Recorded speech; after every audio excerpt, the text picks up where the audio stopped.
Hello and नमस्कार। पिछले video में हमने लोगों ने बात करी थी कि जब भी हम अध्यात्म की यात्रा पर चलते हैं तो हमारे लिए दो बहुत महत्वपूर्ण साधन है जो हमको चाहिए। एक हमारे ग्रंथ चाहिए अच्छे, और दूसरा हमारे पास एक गुरु चाहिए। अब गुरु हम किसको कहते हैं? गुरु उसको कहते हैं कि जो हमारे अंधकार को दूर कर दे और हमें प्रकाश की ओर ले चले। यानी हमको जो भी हम इग्नोरेंस में जिसमें जी रहे हैं, जो भी हम अपने आप को खुद को मान के बैठे हैं, वो सारी मान्यताएं टूट जाएं और हम ब्रह्मस्वरूप हो जाए। ऐसा आध्यात्मिक गुरु ऐसा होना चाहिए। इसके सिवा बाकी सब जो हैं वो बहुत ही पूजनीय है, लेकिन शिक्षक हैं। गुरु हम उसी को कहते हैं जो आध्यात्म जगत में हमें मनुष्य से उठाकर, देह भाव से उठाकर जीव भाव में ले जाए और जीव भाव से उठाकर हमें ब्रह्म बना दे। अब हम ये बात करते हैं, जब हम गुरु की तलाश के लिए निकलते हैं तो एक बड़ी समस्या आती है कि हम अपने टाइप का गुरु ढूंढते हैं।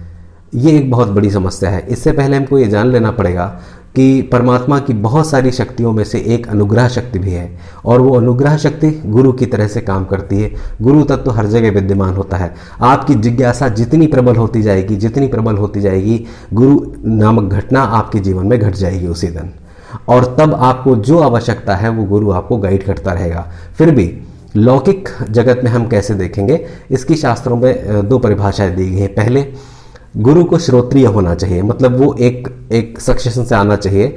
पीढ़ी दर पीढ़ी जो परंपरा चली आ रही है गुरुओं की, उस परंपरा में होना चाहिए, नंबर एक।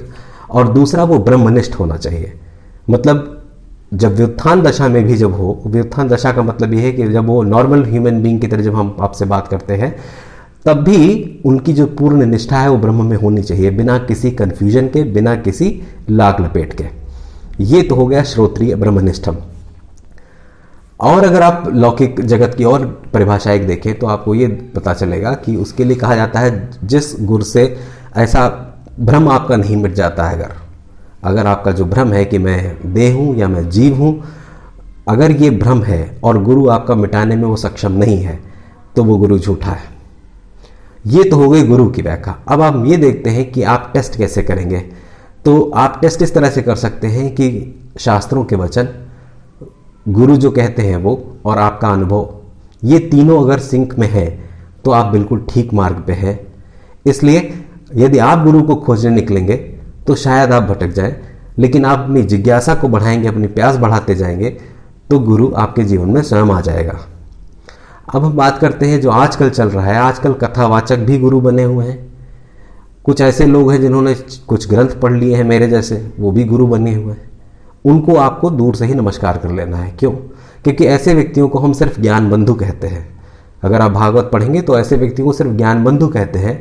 वो भगवान की कथाएं सुनाते हैं, ज्ञान का प्रचार प्रसार करते हैं, लेकिन वो स्वयं ब्रह्मनिष्ठ नहीं है। अगर वो ब्रह्मनिष्ठ नहीं है तो उनसे दूरी बना लेना ही श्रेयस्कर है। आज के लिए इतना ही।